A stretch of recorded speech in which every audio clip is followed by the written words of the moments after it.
What's up, guys? Tommy at Monts Family Homestead.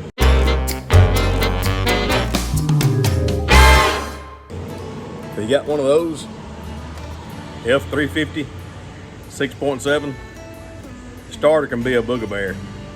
Let me show you the easiest way I found to R&R the starter. Of course, first of all, take your positive close loops on both batteries. Then the inner fender has to come out. There's 2 bolts under here, which are 8mm head. Then one 8mm head here.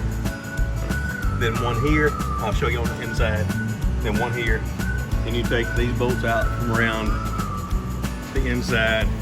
But that being the starter, 1 bolt there, 1 bolt there, and then there's 1 bolt right down there. I'll show you in a minute. But that hole right in there, in between the block and the motor mount, it's got to slide up in there, and it'll only go one way. And then you bring it out the top. I'll try as best I can to get a little footage of that. All right, let's see. Starter bolt, 13mm socket, 12 volt main power wire, 15, and then your starter signal wire that comes from the starter relay, which tells the starter to spin over. It is up under there. It's a 10mm.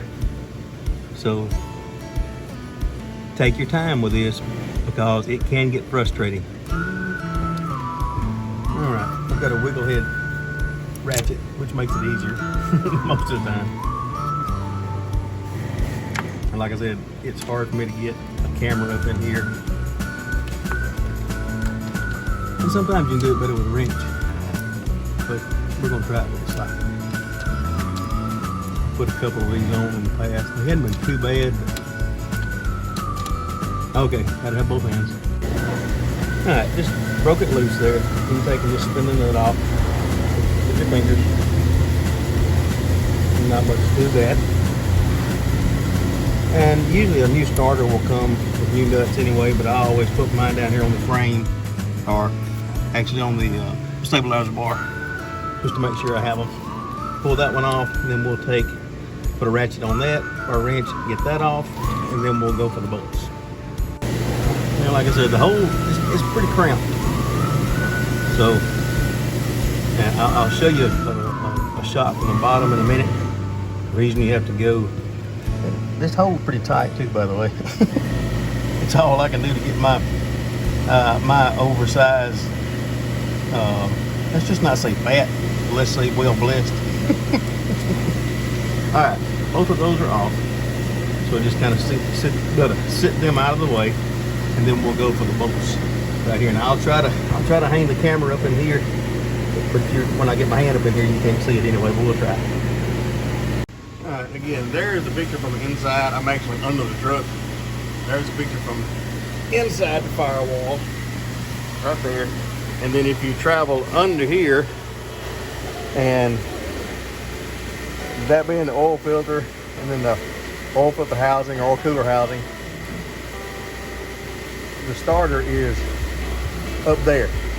So that's the reason you have to get it from inside. All right, one more thing. There is the bottom bolt for the starter. It goes through the bell housing into the starter there.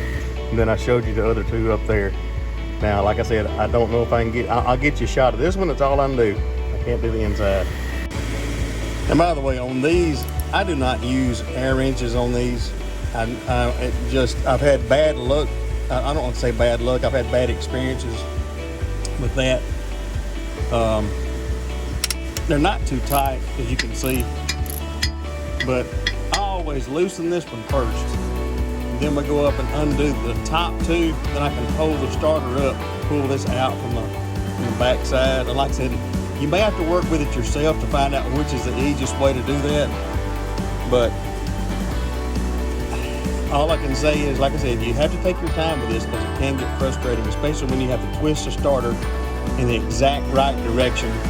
And I can't tell you exactly which way it is. I think it goes in and to the right a little bit, then the butt of the starter, or the cone of the starter, which goes up into the flower housing, it'll just barely miss the bell housing itself, and it'll come out that way. I'll try to show you a little bit of that if I can.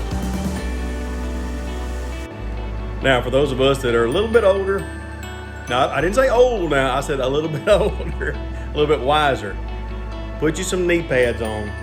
They will save your knees on this truck out here, I promise you, because you will be on your knees, probably in a lot of prayer like I am most of the time anyway, but when you get up under it, there's not a lot of room to move around.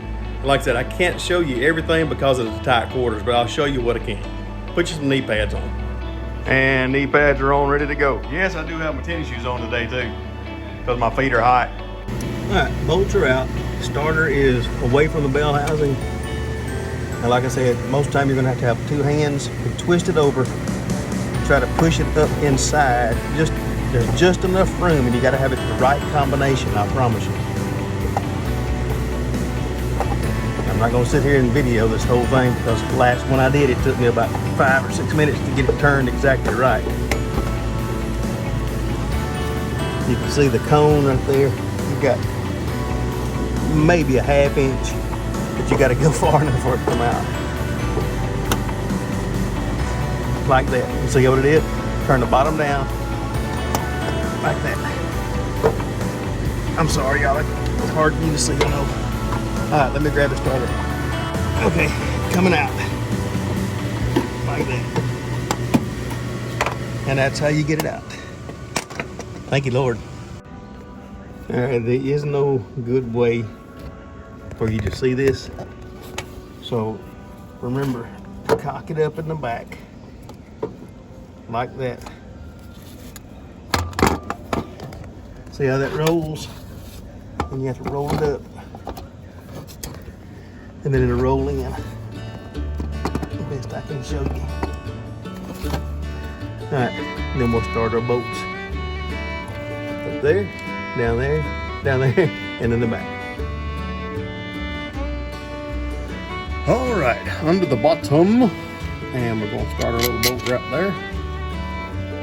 And you may have to wiggle it around and move your starter around. So you can get to it just a smidge down here. Somewhat, and then there's the other starter bolt up here. I mean, you can get to it here, but you can't. It's a pain in the rear end. It really is.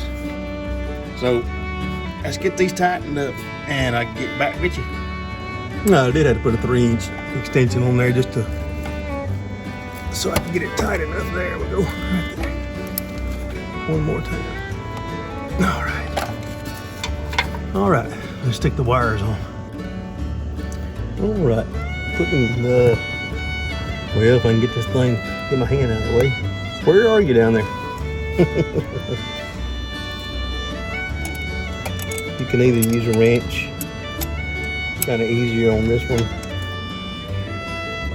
Don't over tighten it. Nope. All right. Then we'll get our 12-volt source right up to the main. To the main, yeah, that piece right there, the main lug. I'll get it right in a minute.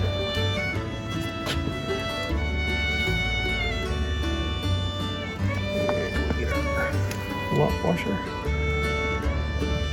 Let's see, maybe a little better angle, but you still can't see my little back of my hand.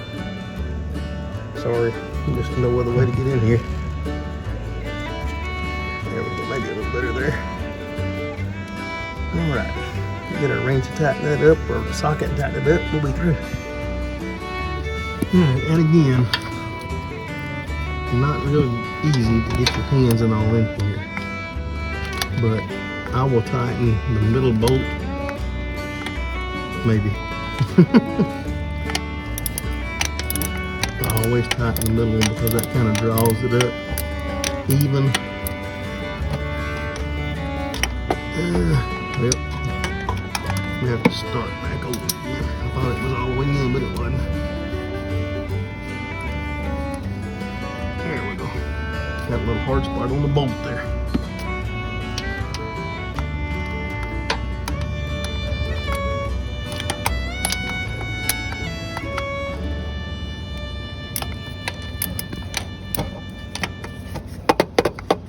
Yep, two-handed time.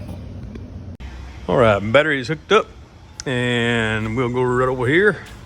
And I always test new starters before I put everything together, because I have had some bad ones and I don't want that to happen again. So anyway, cut that off. Oh yes, yes sir, that's what we're looking for. All right, so we'll go back around here, and like I said, the inside wheel cover, we'll put it back on, and then we'll put the tire on. I think y'all can probably handle that, so I'm not gonna bore you with that. Well, again, forgot to bring my tripod today, but anyway, that will go in like that. You'll just have to kind of work it in around the inside of the fender, then put your screws in, put your bolts in the bottom, and then put your 8mm bolt heads in there, and one there, and one there. All right, guys, got the truck out. Starts first time every time. Running around the block, to be honest with you. Came back in, and the traction control light was on. Had an ABS sensor go bad, so we done got that fixed anyway. But anyway, hey, thank you so much for watching Monts Family Homestead. I really appreciate what you do. God bless you. Thank you so much. And remember, Jesus does love you.